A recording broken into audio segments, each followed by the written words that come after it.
It is October 9th at 6:55 in the evening. We're talking to Juana Mosher. This videotape will not end up on YouTube. It's just for my archives so that I don't have to take notes while we talk. And this interview is for my new project. And for the purpose of the interview, if you can just answer as honestly and spontaneously as possible, that will be perfect. Juana, how does it feel being beautiful? I'm not beautiful. That's what you say. Yes, that's what I say. What descriptive would you give yourself? Evidently, I must look like a friendly little lady, because people are always tapping me on the back and smiling, and I don't know any of these people, and they're smiling at me and saying thank you and hello, hi, how are you? And I'm going, hi, how are you? Because I don't know these people. So evidently my appearance has changed from the aggressive, don't talk to me person I used to be when I was younger to a nice little old lady. Okay. Now, I've known you for 48 years, Yes. and I've always said you're the prettiest girl I ever met. So does your father. So, me and Daddy, we both think that you're beautiful. Yeah. Now, when we say that, how does that make you feel? Pleased that I'm not ugly, but I'm not really beautiful either. My granddaughter Alex is beautiful. So I've looked at pictures of you from before I was born, and those amazing outfits that grandmother made you with your amazing hairdos from the 40s and the 50s, and you were really, really well made up, and yet did you not feel beautiful at that time? Sometimes, yes, of course, but at the times you're talking about, there was a responsibility involved. My father was both a 32nd degree Mason, and even though we didn't have any money, he was very respected in the Filipino neighborhood. So that meant there were a lot of banquets and balls, and any time a president or an ambassador from the Philippines came, we had to be there. And there was always a table for my father. And my mother had gained a lot of weight, and she was very white and blue-eyed and red hair, and she wasn't very well liked because my father went out of his community to marry. So when I became 11 or 12, I started representing my mother. So at an early age, I learned about high heels, long dresses, how to dance properly at a ball, how to eat properly, the things of how to meet presidents, ambassadors, all the things you learned in Switzerland. But I was taught at 11 or 12 years old. So you have to think yourself pretty at that young age. As I got older, other things started to happen. And when people are constantly whistling or making comments about you and getting too close to you, you start trying to make yourself not pretty. And I did that for a long, long time, making myself not pretty. But my mother made sure when I left the house for a banquet or a ball in some big hotel that I was properly dressed and I knew how to behave. When I got in my teens, I really, had learned by then. And if somebody got fresh with me, I would motion to my father, and he would take care of it. I had no problems. The person was removed. So it's rather hard to be an unknown, not rich young woman in a community like that when your family ties have great respect. I could go in and pick a table and it would say reserved, and I would sit down and they would tell me, I'm sorry, this table is reserved, and I'd say, I'm Benny Blanco's daughter. And they would change the name to reserve for the Blancos. So it's difficult. Sometimes you want to be pretty, sometimes you want to think you're pretty. Other times you just wish people would look at you all the time. So did you have, you must have had some knowledge that you were a pretty girl. Yes. There's no fooling around that. My mother told me I was, my grandmother told me was, my sixth grandfather told me I was. Everybody told me I was pretty. Do you think that there's a drawback to being pretty? Well, times have changed. When I was a young woman, you weren't jumping in and out of bed with every male that you ever met. You didn't jump in bed with anybody until after you married them. A few did, but generally speaking. And then there's my father's reputation, my mother's reputation.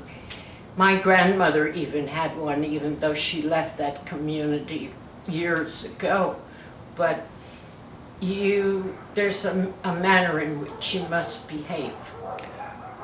What do you think it's like for pretty people now? You talked about your pretty granddaughter. I think it's very difficult because there are few, I won't say there are few standards for young women today. I think it's hard because if you're a pretty girl, you have lots of males chasing you, and you don't have an opportunity to find if they're a type of person that you want to be associated with until it's too late. And when I was a young woman, if anybody ever hit me, that was a no-no. No one was allowed to hit a woman, Nowadays, my granddaughter has been hit by a boy, and when she takes him back, he hits her again, and she starts sounding like the typical abused wife or girlfriend, he didn't mean to, or it was an accident, or it won't happen again. And I'm saying, baloney, baloney, baloney. If he hits you one time, it's time for him to go away. But the standards for young women today and the young women of my time are very different. Do you think that the general population has a misconception about beautiful people? I don't think so. I think, like celebrities, movie stars, most are quite beautiful. And they have a hard time of it. And nowadays it's worse because they're stalkers and those kind of people. When I would say 12 to 15, my father was a domestic, and he cooked for very rich people. And so I spent a lot of time with movie stars. And I think nowadays my parents, if I were that age, my parents would not allow me to spend that much time with those kind of people. But years ago, I could spend the afternoon at Jennifer Joan's house, and she would be really, really nice, and my mother wouldn't have to worry about me. You know, it's just different now. Girls should make a better standard for themselves. They're worth much more than what they let everybody think they're worth. Growing up in Hollywood, around all that glamour and beauty, and then leaving Hollywood and going out into the real world, did you find any kind of culture shock? Yes. Standard differences. Uh-huh. Yeah.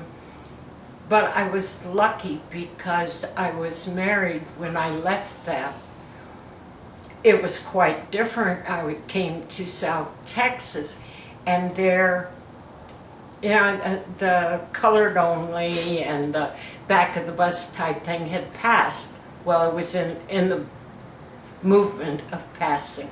My mother was terrified that everybody would think that I was Mexican and something would happen to me, or that I might cross the border and they wouldn't let me come back.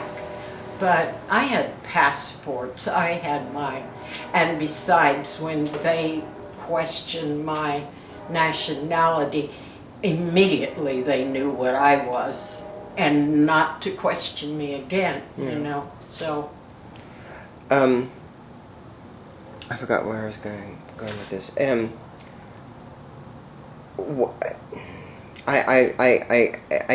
don't want to ask this question, but I have to ask this question. What is it like being a beautiful woman and growing into your 70s?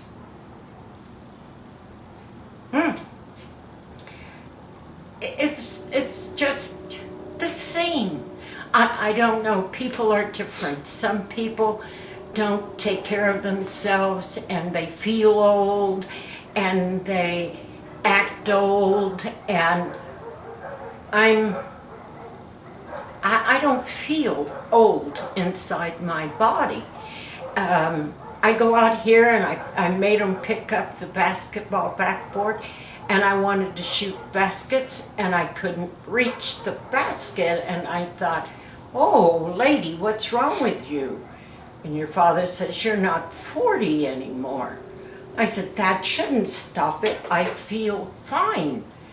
You know, things don't change in my head. I don't feel old except when I'm sick. But my body and my mind make me think I'm at least 50 years old. I can do what most 50-year-olds do. I don't play softball anymore, but if the game came up, I bet I could. I mean, there's lots of things. I never could ride a bicycle. And if there was a thrill show, I could probably jump on that car and ride on top of that car as good as I did when I was 21. But it's, your knees get tired, your joints get tired. This is normal. So you have to work them. You have to move them, or they won't be able to work the way the brain says they should. You know? Can you tell me where you find true beauty? In a tree. I'm a tree hugger. I'll go to places like New Orleans who have long driveways and have trees parked there, and I'll lay down in the grass and look up at the trees while the people are touring the house, you know. I love trees. I find great beauty in trees, how they stand and how they, you know, they're elegant. And some are just, you can't imagine that, you know, that growing, that beautiful thing standing there, and it's a tree. So I'm a tree hugger. I love trees. You are my greatest true beauty. Thank you. I'm glad you think so. Thank you for being in my book. I want to take one or two more pictures.